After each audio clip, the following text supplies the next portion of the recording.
2.000 pasukan Habib dari Penang. Dia tidak datang sendiri. Bersamanya ikut serta 2.000 pasukan yang siap mati melawan Belanda dan membebaskan Aceh. Kedatangannya menambah daya juang pasukan Aceh melawan Belanda. Bersama para jenderal Aceh, dia kemudian memimpin serangan ke beberapa daerah yang telah dikuasai oleh kompeni. Namanya Habib Abdurrahman bin Muhammad Al-Masyhur. Di Aceh, dia dikenal dengan sebutan Habib Abdurrahman Al-Zahir. Lahir di Tarim, Hadramaut pada tahun 1832. Ketua Ashraf Aceh, Sayyid Murtada Al-Aidrus dalam artikel, mengenal sosok Habib Abdurrahman Al-Zahir, yang dilansir Serambi Indonesia edisi Jumat, tanggal 8 Maret tahun 2019, menyebutkan Habib Abdurrahman Al-Zahir merupakan murid dari Habib Fadil bin Alwi bin Muhammad Sahil Maula Dawilah. Sosok ini dikenal sebagai salah satu tokoh ulama masyhur di Turki yang berasal dari Malabar, India.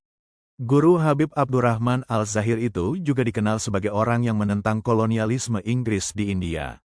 Sebelum Belanda menyerang wilayah inti Sultan Aceh, Habib Abdurrahman Al-Zahir berada di luar negeri. Dia sempat terkendala masuk kembali ke Aceh akibat blokade laut yang dilakukan Belanda. Habib Abdurrahman Al-Zahir kemudian mengadakan konsolidasi di Penang bersama anggota Dewan 8. Begitu mendapat peluang dengan segala persiapan perang, Habib Abdurrahman Al-Zahir masuk ke Aceh pada Februari tahun 1878. Habib Abdurrahman kemudian menggalang kekuatan di pantai timur dan utara Aceh. Dia turut mengumpulkan sisa kekuatan Ule Balang dan merebut kembali wilayah-wilayah yang telah dikuasai Belanda. Tak lama setelah itu, Habib dan ribuan pasukannya memperkuat barisan Aceh di Aceh Besar.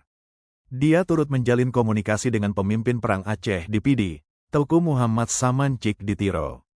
Ensiklopedia Dunia mencatat kedatangan Habib Abdurrahman ke Aceh turut mendapat dukungan dari pasukan Teuku Ibrahim Lamnga yang sejak awal mempertahankan tanah air. Dia bersama-sama pasukan Teuku Elong, Teuku Imum Lungbata, Teuku Nanta Setia, Teuku Rajut, Abang Cut Nyadin, dan Panglima Nyakmen kemudian bergerak bersama Habib Abdurrahman untuk menyerang pos-pos Belanda. Di antara pos yang kemudian kembali direbut seperti Krung Raba di Loknga.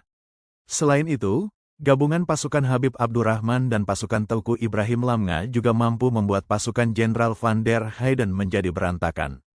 H.M. Said dalam buku Aceh sepanjang abad jilid 2 juga mencatat, pasukan Habib Abdurrahman turut menyerang militer pengawal di Rumah Sakit Pantai Pirak pada tanggal 8 Juni tahun 1878. Serangan ini dilakukan untuk menguasai gudang senjata dan menjadi pintu masuk ke pertahanan Belanda. Penyerangan ini membuat banyak pasukan Belanda tewas dan cedera. Pada tanggal 18 Juni tahun 1878, pasukan Habib Abdurrahman bersama 2.000 pejuang juga menyusup melalui jalan gunung dan menduduki lembah Glitaron. Selain itu, berdasarkan catatan PDIA dalam buku Perang Kolonial Belanda di Aceh, Habib Abdurrahman bersama Teuku Nanta Setia juga menguasai Long, Buket Sebun, dan Pekanbadak. Namun, pasukan Aceh kembali dipukul mundur oleh Belanda dari daerah-daerah yang telah dikuasai tersebut. Habib Abdurrahman kemudian kembali menyusun kekuatan di Benteng Senelop, Montasik, Aceh Besar. Namun, kekuatan militer Belanda di bawah kepemimpinan Jenderal Van der Heyden masa itu terus meningkat. Moral Habib Abdurrahman Al-Zahir merosot setelah Belanda merebut Benteng Senelop kisaran Juli hingga Oktober tahun 1878. Dia mengundurkan diri dari jabatannya sebagai pimpinan perang setelah melihat kekuatan antar kubu yang tidak seimbang. Belanda dalam catatannya menyebut Habib Abdurrahman Al-Zahir kelak menyerah dan kembali ke Jeddah. Dia turut mendapat dana pensiun dari Belanda setelah itu. Meski demikian, terdapat pendapat bahwa hal itu hanya propaganda Belanda untuk memukul semangat pasukan Aceh. Habib Abdurrahman Al-Zahir difitnah, setidaknya demikian ditulis oleh Sayyid Murtada Al-Aidrus rentang 141 tahun kemudian. Wallahu a'lam.